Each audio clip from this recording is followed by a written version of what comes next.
The 15-Point Plan is part of the Win, Make, Give podcast network.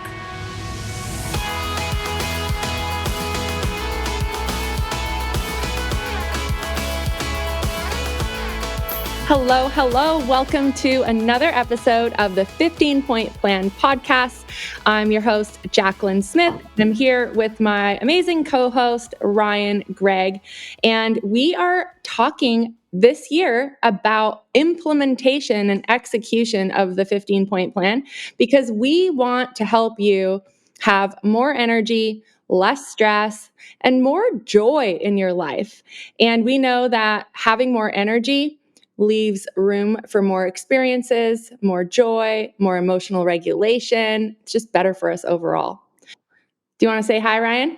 Hello, everybody. And Jacqueline, you are so right. I know that when I have that more higher level of energy and my stress is a little low, it brings more joy in my life. I'm a better person. It makes everybody around me a better person because I'm just showing up better. I'm showing up more happy and I'm showing up with more energy. And who doesn't want that, frankly, right? Like we all could use a little boost of energy and a little reduction of stress.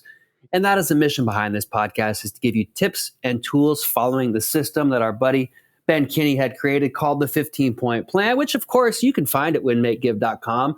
And we recommended over the last episode or two to go to winmakegive.com, find the 15-Point Plan podcast. And there's a really cool PDF right there. And you can download that. And that's how you can track it. You can track it and you can watch it. And last episode, we talked about what that tracker looked like. We talked about finding just one thing that you really wanted to work on and improve on. And we also talked about Jacqueline's journey and her voluntarily signing up for the 75 Hard for the third time. Jacqueline, tell us how that is going. It is going. It's kind of funny. There's all these different phases that you go through. And right now I'm 2 weeks in, and it's definitely the phase of, okay, this is hard. I am sore and feeling it in my body. And, it's not called 75 easy. So That's right. But it's good. I feel really good overall, like mentally. And I have a lot of excitement and hope for the year. And I know that comes from just the energy that I'm creating, even though I'm sore and tired, I'm also feeling really good mentally, which is the point for me. I definitely look at this as more of a mental toughness, and a mental health really, challenge, and less of a physical or health challenge, Right. And I was talking with my sister-in-law last night, actually on a run. We went on a run, and just about how it's so weird how you get into these phases where you're so tired and the last thing you want to do is exercise. And it's like the very thing that you actually need to do, because our bodies are like a power plant. And if we're not creating energy through movement, through action and activity, we get more and more stagnant and we get more and more tired because the power plant is, in a sense, shut off. It's not producing anything, but we're still, exerting through life, parenting, work, relationships, business. So it's just like you have to have ways where you create that energy for yourself. And so I love this plan for that reason. Yeah. But it's definitely challenging. Yeah. 100%. I've done it once before, and I haven't shared this with you, Jacqueline. I'm actually going through my own program right now. It's called 75 Soft. Oh my gosh, stop. But hear me out for a second. Okay. Yeah. Hear me out for a second. If people have seen me on Instagram lately, they might be going, dude, what is Ryan doing right now? Somebody came up and said, Ryan, what was that movement you were doing this morning? So I've been practicing Tai Chi and Qigong for maybe 4 months now. And my Tai Chi instructor is this incredible individual. His name is Hakim Tafari. And I do a weekly Zoom class, just one-on-one with him. And he hit me with this quote in regards to Tai Chi and the movements that you do. And he says, Tai Chi leads to a softness. And he says, supreme softness is the ultimate hardness.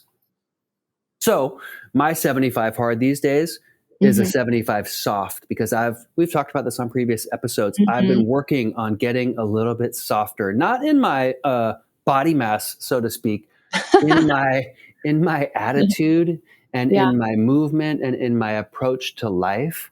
So it is a little bit of a joke, the 75 soft, but I've been doing Tai Chi probably for 75 days or more at this point. And it has been an incredible way to find new movement in my body. So in regards to the 75 hard, I had to share that because I've been enjoying that. But back to That's great. the 75 hard and why you're doing that and what that looks like. It's kind of like created this system of rules for you, right? Yeah. I mean, I'm following these rules for 75 days and it's already been decided. So it's just like there's not an option in my mind. That's how I look at it. And I know you have some rules too that you've created. And we were talking about our friend Chris Suarez that has his own rules around his nutrition and everything. And I think it's important to have, I don't know if I love the word rules, but some standards for ourselves, some personal standards. And those can change over time, right? Those can be like, for example, with your 75 soft, that makes a lot of sense. It's not like, I know a lot of people who do quote unquote 75 soft and it's like, I'm doing 75 hard, but I'm allowed to drink alcohol or, whatever. And Yeah, it's like, okay, no, whatever. that's not it. Yeah. Yeah.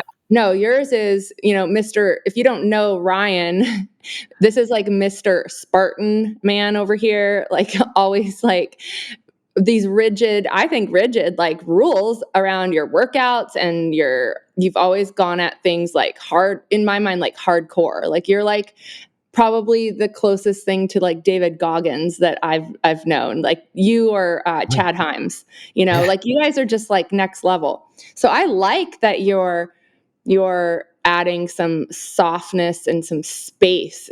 I think that makes total sense.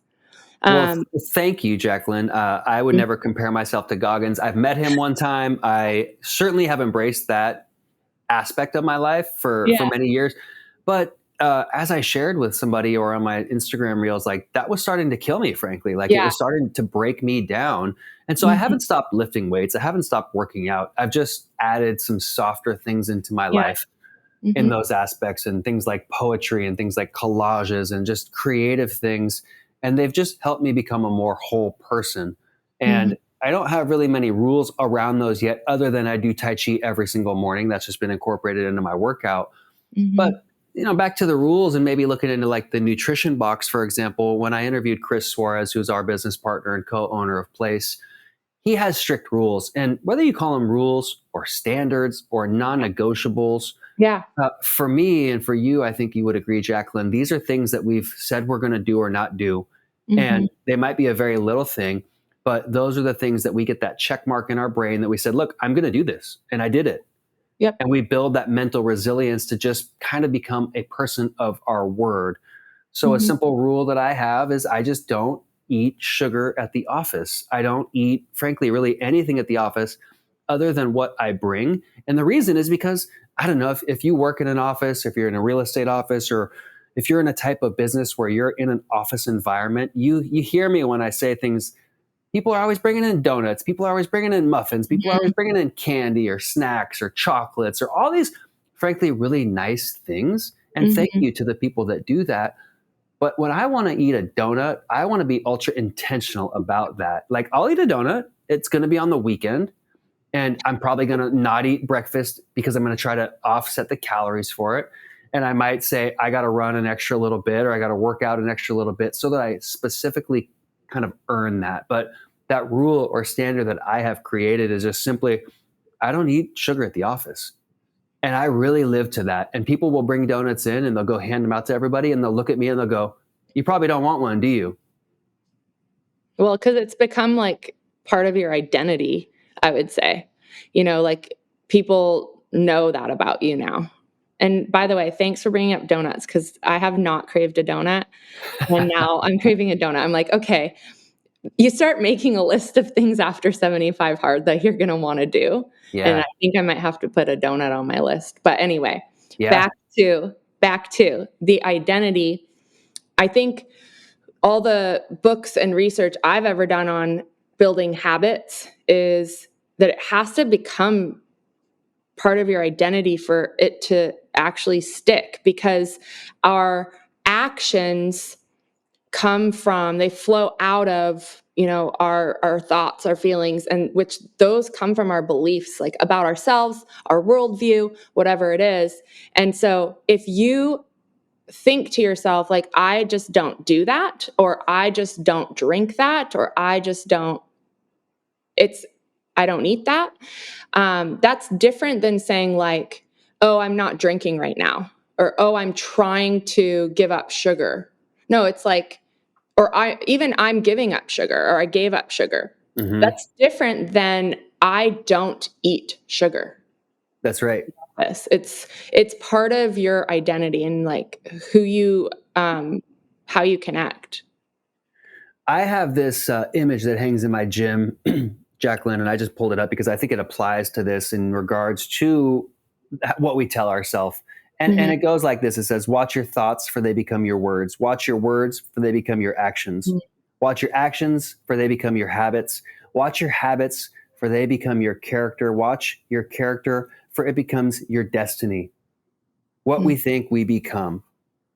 If I'm constantly telling myself, this is what I am, this is who I do, or this is what I do, and I repeat that daily, then it's becoming my character, and my character will lead to my destiny. And I think that's pretty powerful, of just that repeated statement of, I do this. I am this. This is what I do. This is who I am. And so those things become helpful for me in creating the things in the good ways that I want in my life. For example, nutrition, or my workouts, or whatever it may be on the 15-point plan. Yeah. And I know next episode, we're going to talk about habit stacking, but if we talk about habit stacking before we talk about the need to shift our identity and our mindset around who we are and the things that we allow or don't allow or do or don't do in our life, I think we're kind of missing the mark. It's like we're trying to put a Band-Aid. We're trying to fix the action before we deal with the mindset that's underlying. And I think that's where in the past I've really struggled to be consistent with certain things in my life, because I didn't view myself as someone who was active, in different seasons of my life. Like years ago, I was super active.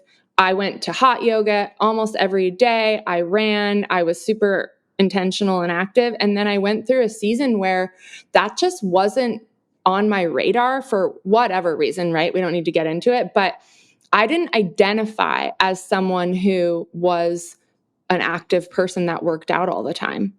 And like you hear people say, even like, I'm a runner, like Melinda on our team, she's a runner. Yeah.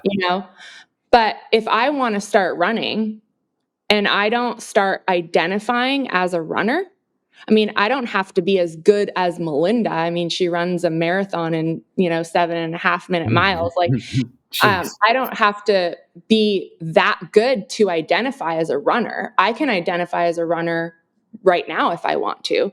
And then from that place, I can build the habits and habit stack and all the techniques that we can get into to make sure that we're building the right habits. But that this is a really important step in identifying, like for you and I with the 15-point plan.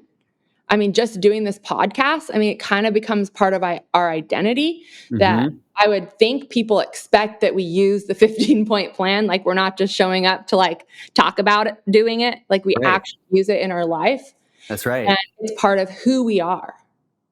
It is. And the cool thing about that is doing this podcast or sharing workouts on Instagram. Then I go travel and I do go to company events and people go, hey, Ryan, you want to work out? Right? Like they're seeing that as part of my identity, so that when I see them in person, they want to go do some of those things that I've been doing, and I can create a cool community around that. I recently watched part of the Aaron Rodgers documentary. Do you know who he is, Jacqueline, the quarterback? Because I don't know anything about football, but apparently I know who he is, but I haven't seen the documentary.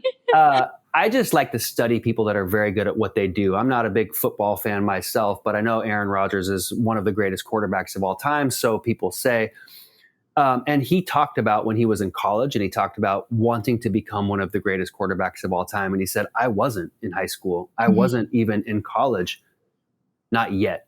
And he kept saying that. He said, not yet. He said, but I wanted to be. So I love that. And we know that when we want to do something in life, for example, running that marathon, well, yeah, you can start and you can identify yourself as a runner. That's the start. And then if you see somebody that's doing the things that you want to do, you just got to remind yourself, just not yet.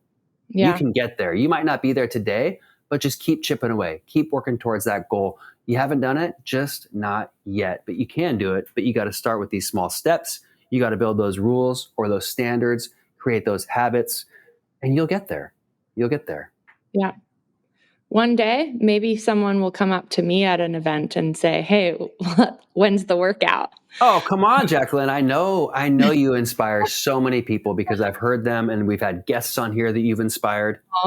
We've had guests in the past specifically that you brought into the 15-point plan. So I know there are many people out there that you have absolutely inspired, myself included, in so many ways. So thank you. And again, just find that one thing that you're working on. Keep working on that one. If you're not there, it's just not yet. Create a system around that so that you can get there.